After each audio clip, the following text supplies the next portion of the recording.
Welcome to Telugu భూమి news channel. నేను మీ సుమలత.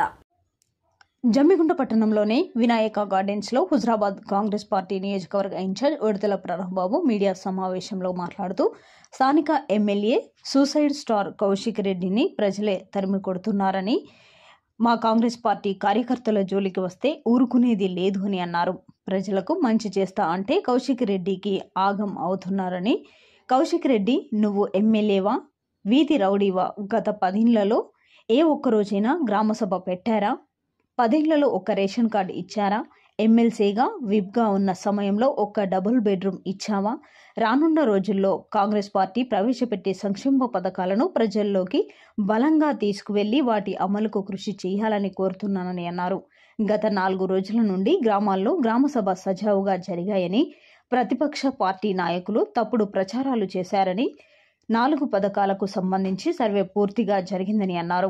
ఇందిరమ్మ ఇండ్లు, ఇందిరమ్మ ఆత్మీయ భరోసా, రైతు భరోసా, రేషన్ కార్డులు సమగ్ర సర్వేలో జరిగిన వాటిని ఆధారంగా పేర్లు వచ్చాయని, లిస్టులో వారి పేరు లేకపోతే రాబోయే రోజుల్లో కూడా దరఖాస్తులు ఇవ్వొచ్చని, ఇది నిరంతర ప్రక్రియ, ప్రజలెవరూ అధైర్యపడకండిని అన్నారు.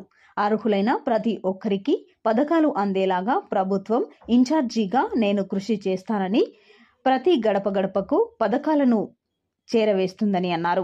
తక్కువగా ఉన్న కాంగ్రెస్ కార్యకర్తలే ఉన్న ఊరికిచ్చిండ్రు, కాంగ్రెస్ కార్యకర్తల బలం ఏంటో నీకు తెలుసని అన్నారు. దరఖాస్తు పెట్టుకున్న అర్హులైన ప్రతి లబ్ధిదారులకు పథకాలు అందేలా కృషి చేస్తామని అన్నారు. రేపటి నుండి 4 పథకాలు ప్రారంభమవుతాయని అన్నారు.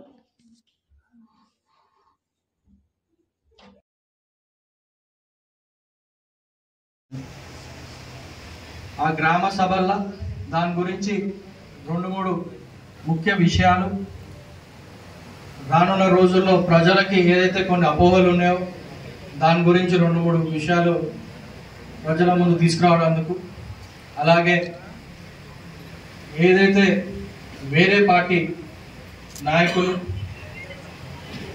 తప్పుడు ప్రచారాలు చేస్తున్నారో దాని గురించి విషయాలు చర్చించడానికి ప్రెస్ మీట్ పెట్టడం జరిగింది. ముఖ్యంగా గ్రామ సభల 4 పథకాల గురించి సర్వేలు నడిచినాయి. 1 ఇందిరమ్మ ఇల్లు, 2 రేషన్ కార్డులు, 3 ఇందిరమ్మ ఆత్మీయ బంధు, అదేవిధంగా రైతు భరోసా. ఈ 4 పథకాలు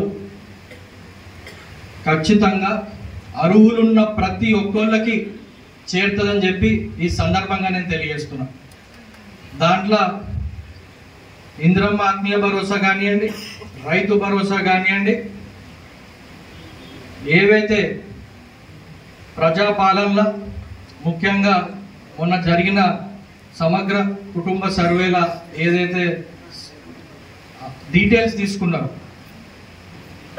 వారి ఆ డీటెయిల్స్ని ఎంటర్ చేసి ఆ డీటెయిల్స్ ప్రకారం గ్రామాలకు వచ్చుడు జరిగింది. అధికారులు వచ్చి వాళ్ళు ఏవైతే దరఖాస్తులు పెట్టుకున్నారో వాటి పేర్లు మాత్రం చెప్పుడు జరిగింది. ఒకవేళ ఏమైనా అభ్యంతరాలు ఉన్నా ఆ లిస్ట్లో వారి పేరు లేకపోయినా ఎటువంటి అధార్యాల్సిన పని లేదు, ఎటువంటి ఇబ్బంది పడాల్సిన పని లేదు, బాధపడాల్సిన పని లేదు. ఎందుకంటే ప్రభుత్వం మళ్ళీ దరఖాస్తులు తీసుకోవాలని చెప్పి ఆదేశాలు ఇచ్చిండ్రు. అక్కడికక్కడికే మీరు చాలా మంది అక్కడ దరఖాస్తులు ఇచ్చుకున్నారు. అది నిరంతర ప్రక్రియ. ప్రతి ఒక్కళ్ళకి ఏదైతే పథకాలు ఉన్నాయో అందే విధంగా ప్రభుత్వం అన్ని ఏర్పాట్లు చేస్తుంది. ఆ అభ్యంతరాలు ఉన్నాయా, ఈ లిస్టులో ఎవరు ఉన్నారు మరి ఎవరు లేరు డీటెయిల్స్ తీసుకోవడానికి మాత్రమే నిన్న 4 రోజుల్లో జరిగిన మన గ్రామ సభ.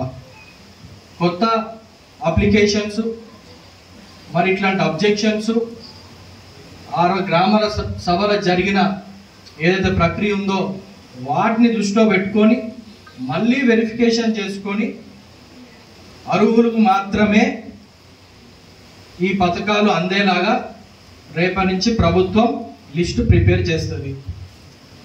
ఇది ముఖ్యమంత్రి మన గౌరవనీయులు రేవంత్ రెడ్డి గారు అలాగే మంత్రివర్గం అంతా నిర్ణయించి అర్హులున్న లేట్ అయినా పర్లేదు ఒక రోజు, కానీ అర్హులకి ప్రతి ఒక్కళ్ళకి అందేలాగా ఈ 4 పథకాలు తీసుకుంటున్నారు.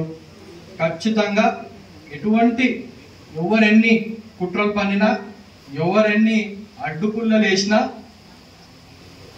కాంగ్రెస్ పార్టీ ఏదైతే 6 గ్యారంటీలు ఉన్నాయో, మా పథకాలు ఉన్నాయో ఇంటింటికి చేరేంత వరకు మా ప్రభుత్వం కానివ్వండి, మా నాయకులు కానివ్వండి పనిచేస్తామని చెప్పి మరొకసారి నేను తెలియజేస్తున్నా. అదేవిధంగా చూస్తున్నాం 2-3 రోజుల నుంచి ఏ విధంగా అయితే కొంతమంది తెలిసి తెలియని నాయకులు కానివ్వండి, ఇక ముఖ్యంగా చూసుకుంటే మళ్ళా మన సూసైడ్ స్టార్ 2-3 గ్రామ సభల్లో పాల్గొనడం చూసినాం. ప్రజలే తరిమి కొడుతున్నారు, ప్రజలే తిడుతున్నారు. అసలు నువ్వు ఎందుకు వచ్చినావు, అసలు నీకు ఏం పని ఇక్కడ అని చెప్పి అది మీ సోషల్ మీడియాలో చూసి ఉండొచ్చు. మరి నేను ఒకటి అడుగుతున్నా, గత 10 ఏళ్ళ ఏ ఒక్క రోజైనా ఒక గ్రామ సభ పెట్టి ఇక ఈ పథకాలు, ఒక రేషన్ కార్డు ఇస్తాం, మీకు ఒక ఇల్లు ఇస్తాము అని చెప్పి ఎప్పుడైనా సభ పెట్టినరా? మరి నువ్వు 3 ఏళ్ళు ఎమ్మెల్సీగా ఉన్నావు, మరి ఎప్పుడైనా నువ్వు ఏ ఊర్లైనా మరి రేషన్ కార్డులు మంజూరు చేసినావా? ఒక్క డబుల్ బెడ్రూమ్ ఇల్లైనా హుజురాబాద్ నియోజకవర్గంలో ఇచ్చినావా అని నేను అడుగుతున్నా ఇవాళ. మరి ఏం మొహం పెట్టుకొని నువ్వు గ్రామ సభల వీళ్ళకు వస్తాయా, ఇవి వీళ్ళకి రావా అనుకుంటా ఎందుకు ప్రజల్ని తప్పుదో పట్టిస్తున్నావు? ఎందుకు రెచ్చగొడుతున్నావు? ప్రజలు బాగా తెలివిగలవాళ్ళు, వాళ్ళకి అన్ని చూస్తున్నారు. 10 ఏళ్ళలో ఒక ఇల్లు ఇచ్చింది లేదు, రేషన్ కార్డు ఇచ్చింది లేదు. ఇప్పుడు మా ప్రభుత్వం రేషన్ కార్డులు ఇస్తామని, ఇల్లు ఇస్తామని, భూమి లేని వారికి ఇంద్రమ్మ భరోసా కింద డబ్బులు ఇస్తారంటే ఎందుకు నీకు ఇక మీ ఊర్లో ఉనికి ఉండదు? దడబుడుతుందా? భయం వేస్తుందా? అందుకే ఆగమం అవుతున్నావు, ఫ్రస్ట్రేషన్కి గురవుతున్నావు, నోటికి ఎంత వస్తుందంత మాట్లాడుతున్నావు. ఒక సభలో కూర్చున్నప్పుడు నోరుకు హద్దు అల్పు ఉండాలి. ఒక ఎమ్మెల్యేలా మాట్లాడుతున్నావా, ఒక వీధి రౌడీలా మాట్లాడుతున్నావా? నీ భాష కానీ నీ ప్రవర్తన కానీ సిగ్గుండాలని నేను అంటున్నా. మళ్ళీ మా కాంగ్రెస్ పార్టీ కార్యకర్తల పైన మాట్లాడుతున్నాడు, మేము 100 మంది ఉన్నాం, మీరెంత ఉన్నారు అని చెప్పి ఏదో మాట్లాడుతున్నారు. మరి తక్కువ ఉన్నారని నువ్వే అంటున్నావు కదా, మరి వాళ్ళ ఉరికి ఊరి నుంచి ధర్మినరు. బిడ్డ చెప్తున్నా కౌశిక్ రెడ్డి, మా కాంగ్రెస్ పార్టీ కార్యకర్తల జోలికి వస్తే ఇక ఊరుకునేది లేదు. సంవత్సరం ఒక్క పట్నం ఏదో పిచ్చోడు మాట్లాడుతుండే చూద్దాంలే అనుకున్నాం, కానీ ఇప్పుడు చెప్తున్నాం బిడ్డ, ఊర్లో నేను తిరగనియం. నువ్వు ఎమ్మెల్యేగా ఒక సభ, ప్రభుత్వ సభ పెట్టినప్పుడు సూచనలు పరిస్థితి ఇట్లా చెయ్యండి, అట్లా ఏమన్నా నువ్వు గౌరవ ఎమ్మెల్యే ఉన్నావు కాబట్టి ఏమైనా సూచన సలహాలు ఈ తప్ప నోటికొచ్చినట్టు మాట్లాడి మా ప్రభుత్వం పైన నిందలేద్దామనో, ముఖ్యమంత్రి గారి పైన అబండాలు, తిట్టుళ్ళు, ఆరోపణలు చేస్తే హుజురాబాద్ నియోజకవర్గ కాంగ్రెస్ పార్టీ ఊరుకునేది లేదు. దాడులు చేస్తాం, ముందే చెప్తున్నాం, మేము హెచ్చరిస్తున్నాం. ప్రజల పక్షాన ఉంటాం, ప్రజల సంక్షేమం మాకు ఇంపార్టెంట్. ప్రతి ఒక్క పథకాలు, 6 గ్యారంటీలు వాళ్ళ ఇంటికి చేరేంత వరకు మేము కృషి చేస్తామని చెప్పి ప్రజలకు మరొక్కసారి నేను ఈ ప్రెస్ మీట్ ద్వారా నేను తెలియజేస్తున్నా. ముఖ్యంగా ఇన్ని అప్లికేషన్లు, ఇంతమంది వస్తున్నారు, న్యాయం ఎట్లా చేస్తారని అడుగుతున్నాడు.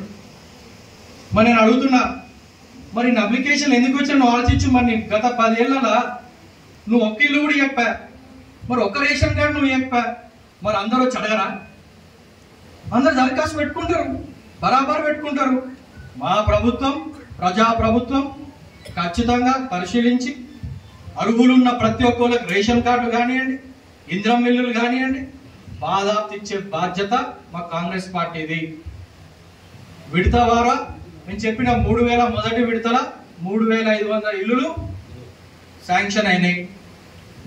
అది నిరంతర ప్రక్రియ, మళ్ళీ రెండో విడత ఉంటుంది. సో అట్లా ప్రతి ఒక్కళ్ళకి ఇల్లు అందేలాగా మా కాంగ్రెస్ పార్టీ కష్టపడుతుంది, పనిచేస్తుంది అని చెప్పి మరొక్కసారి నేను తెలియజేస్తూ, అదేవిధంగా రేపటి నుంచి ముఖ్యంగా రాష్ట్ర వ్యాప్తంగా ఈ 4 పథకాలు రేపటి అమలు కూడా మొదలెడుతుంది. దానికి ఆల్రెడీ మంత్రులు ఇప్పుడు నిర్ణయాలు తీసుకుంటున్నారు. మండలాల ద్వారా ఎంపిక చేసుకొని స్టార్ట్ అవుట్ కార్యక్రమం రేపటి నుంచి మొదలవుతుంది. కాబట్టి ఖచ్చితంగా ఈ ప్రక్రియ కొనసాగుతుంటుంది. అందరూ ప్రజలకు విజ్ఞప్తి చేస్తున్నాం, ఓపికగా ఉండండి. ప్రతి ఒక్కళ్ళకి దరఖాస్తు పెట్టుకునే అవకాశం కూడా ఉంటుంది. సమస్యలని అధికారుల దగ్గర తీసుకపోతే, ఆఫీసర్ దగ్గర తీసుకపోతే మీ సమస్యని పరిష్కరించడానికి వాళ్ళు ఎల్లవేళ అందుబాటులో ఉంటారు. మేముంటాం, కాంగ్రెస్ పార్టీ నాయకులు ఉంటారు. కాబట్టి వాళ్ళని కూడా కాంగ్రెస్ పార్టీ మన నాయకులకు మేము విజ్ఞప్తి చేస్తున్నాం. మీ ఊర్లో, మీ వాడల ప్రజలు ఇట్లాంటి ఇబ్బందులు పడి అర్హులుండి వాళ్ళ పేరు లేకపోయినా మీరందరూ వాళ్ళ ఎంపీడీఓ కానివ్వండి, వార్డ్ ఆఫీస్ కానివ్వండి, కమిషనర్ గారి దగ్గర తీసుకుపోయి మళ్ళీ ఒకసారి లిస్టు వెరిఫై చేసి వాళ్ళకి సాయం చేయాలని చెప్పి మా కాంగ్రెస్ పార్టీ నాయకులను కూడా నేను కోరడం జరుగుతుంది. అదే కాకుండా రానున్న రోజుల్లో ఏదైతే మా 6 గ్యారంటీలు, దీనిలో గత కొన్ని నెలల రైతు రుణమాఫీ గురించి కానివ్వండి, ఏదైతే అపోహలు ఉన్నాయో కొన్ని ఇంకా కొంతమందికి కాలేదని, అది కూడా ఖచ్చితంగా మార్చి నెలల లోపు దానిపైన కూడా ఒక స్పష్టమైన క్లారిటీ తీసుకొచ్చి, విధి విధానాలు తీసుకొచ్చి అది కూడా అయ్యేలాగా మా కాంగ్రెస్ ప్రభుత్వం తీసుకుంటుందని చెప్పి మరొక్కసారి నేను మీకు తెలియజేస్తూ, ఇవన్నీ కార్యక్రమాలకి ముఖ్యంగా మన సీఎం రేవంత్ రెడ్డి గారు కానివ్వండి, ఇక్కడ మంత్రులు పొన్నం ప్రభాకర్ గారు, శ్రీధర్ బాబు గారు, మన ఇన్ఛార్జ్ మంత్రులు ఉత్తమ్ కుమార్ రెడ్డి గారు అన్ని విధాలుగా హుజురాబాద్ నియోజకవర్గానికి అండగుంటూ ఎల్లవేళలా మన ఏ సమస్య తీసుకపోయినా వాళ్ళు మన సహకారంగా ఉంటున్నారు. కాబట్టి వాళ్ళకు కూడా కృతజ్ఞతలు ఈ సందర్భంగా నేను తెలియజేస్తూ, అదేవిధంగా ముఖ్యంగా నేను చెప్పాల్సింది ఏంటంటే, రానున్న రోజుల్లో మంత్రులు రానున్న రోజుల్లో ఏదైతే నిధులు 10 కోట్ల రూపాయలు తోని మన హుజురాబాద్ నియోజకవర్గానికి అలాట్ చేసిండ్రో అవన్నీ సీసీ రోడ్లు కానివ్వండి, హాస్పిటళ్ళలో కానివ్వండి, అదేవిధంగా పిఎస్సిఎస్ భవనాలు కానివ్వండి, అనేక రకంగా మనం 10 కోట్లు ఆల్మోస్ట్ సంవత్సరంలో మనం ఖర్చు పెట్టడం జరిగింది. ఇవన్నీ వివరాలు కూడా కొన్ని ఓపెనింగ్ సబ్స్టేషన్ ఇనాగ్రేషన్ కూడా ఉన్నాయి. ఇవన్నీ మంత్రులను పిలుచుకుంటా మన నియోజకవర్గంలో అభివృద్ధి పనులు, ఒక్కొక్కటి సంక్షేమ పథకాలు కాకుండా అభివృద్ధి పనులు కూడా దాని వెంబడే తీసుకుపోయి మంత్రుల్ని తీసుకొచ్చి ఇట్లాంటి కార్యక్రమాలను కూడా ముందు పెడతామని చెప్పి మరొక్కసారి మీడియా మిత్రులకు అందరికీ తెలియజేస్తున్నాను.